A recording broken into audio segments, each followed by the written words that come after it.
सौतेली माँ का कहर। एक दिन की बात है। अभिषेक की माँ का देहांत हो जाता है। उसे रोते देख गांव के कुछ लोग दौड़ते हुए आते हैं और अभिषेक को शांत करवाने की बहुत कोशिश करते हैं, लेकिन अभिषेक शांत नहीं हो रहा था और वह रोता ही जा रहा था। कुछ दिन बाद की बात है। अब अभिषेक इन दोनों दादी दादा के साथ रहने लगता है। एक दिन अभिषेक घर के अंदर आता है और कहता है कि दादाजी, मैं बाहर खेलने के लिए जाऊं? मेरे सारे दोस्त इंतजार कर रहे हैं। अगर आपकी अनुमति हो तो मैं बाहर खेलने जा सकता हूँ।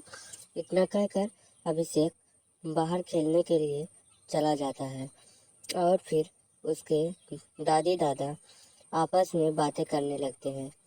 दादाजी कहते हैं कि अरे सुनती हो, मैं तो सोच रहा था इस बच्चे को अब हम गोद ले लेते हैं और ये हमारे साथ रहेगा तो बहुत अच्छा होगा। हमारे बुढ़ापे का सहारा भी बनेगा और हमें किसी भी चीज़ की चिंता भी नहीं करनी होगी और ये हम लोग के साथ खुश भी रहेगा। तभी उसकी पत्नी कहती है कि हाँ ठीक है जी, मैं भी यही सोच रही थी कि क्यों ना अभिषेक को हम गोद ले लें। अगर अभिषेक हमारे साथ रहेगा तो बहुत अच्छा रहेगा और हमारे बुढ़ापे का सहारा भी बनेगा। अगर मैं तो आपसे पूछने वाली थी कि अभिषेक को क्यों हम गोद ले लें, लेकिन आप तो मेरी मन की बात को जान गए। अब हम लोग अभिषेक हमारे ही साथ रहेगा। ये दोनों बातें करते ही रहते हैं। तभी वहाँ पर अभिषेक के पिता दुबई से लौटकर आते हैं। तभी दादाजी कहते हैं कि अरे बेटा, तुम बहुत दिनों बाद दिखाई दिए हो और बताओ क्या हाल है। इतने दिन बाद लौट कर आए हो, तुम्हारा ना कोई पता था ना कुछ था। हम तो तुम्हें बहुत याद कर रहे थे, लेकिन तुम तो कभी लौट कर आए ही नहीं। और बताओ क्या हाल है। तभी उसकी पत्नी कहती है कि हाँ बेटा, और बताओ क्या हाल है आप तुम्हारा। मैं तो बहुत दिनों से तुम्हारे ही बारे में सोच रही थी। मुझे तो लगा अब तुम कभी नहीं आओगे, लेकिन तुम्हें देखकर बहुत खुशी हुई। तभी अभिषेक कहता है कि हाँ दादी दादाजी, मैं भी बहुत दिनों बाद लौट कर आया हूँ, क्योंकि मुझे बहुत ज़्यादा ही काम वहाँ पर था। मेरी पत्नी का देहांत होने पर भी मुझे वहाँ से आने नहीं दिया गया, इसीलिए मैं बहुत बच कर आया हूँ वहाँ से। मेरे पास समय नहीं था आने के लिए, ना ही वे लोग मुझे आने दे रहे थे। अब तो मैं इसी गांव में सेटल होना चाहता हूँ अपने बच्चे के साथ। और मेरा बच्चा कहाँ है। तभी दादाजी कहते हैं कि वो अभी अभी बाहर खेलने गया है। अगर तुम्हारा मन है तो उसे ले जा सकते हो। तभी वो कहता है कि ठीक है दादाजी, अब मैं उसे लेकर जाने वाला हूँ। आप लोगों की बहुत बहुत शुक्रिया। आप लोगों ने मेरे बेटे को इतने दिन अपने साथ रखा और खिलाया पिलाया। मैं आप लोग का सदा आभारी रहूँगा।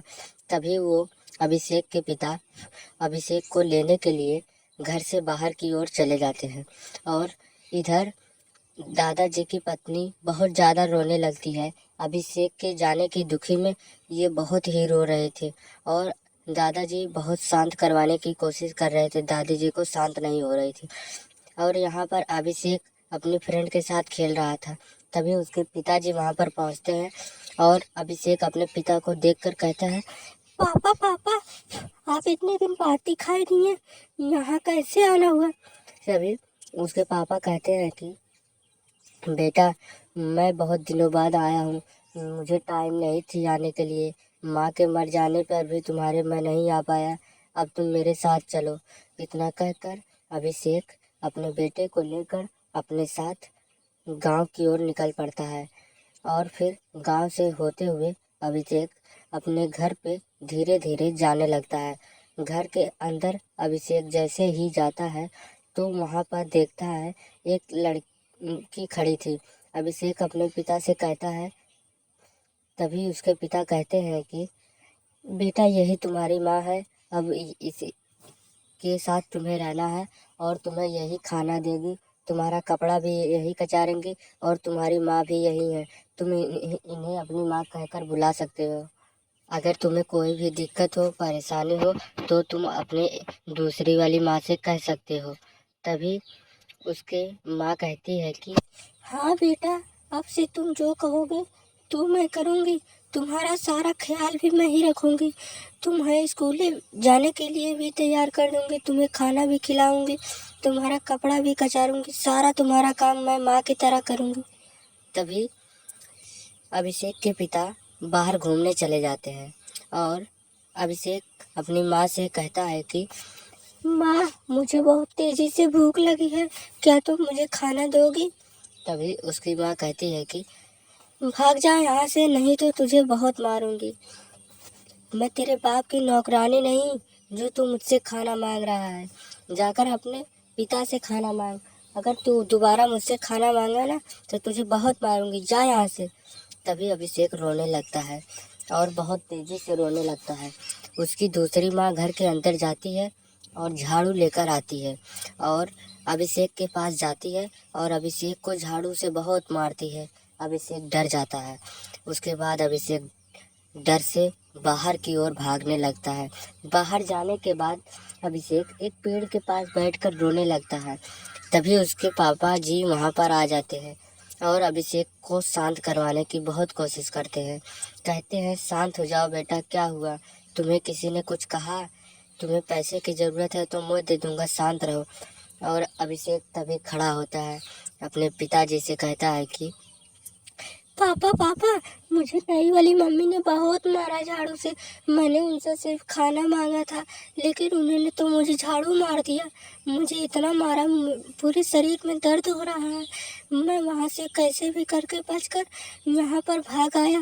वो वाली मम्मी बहुत हरामी है, उनसे घर से निकाल दो।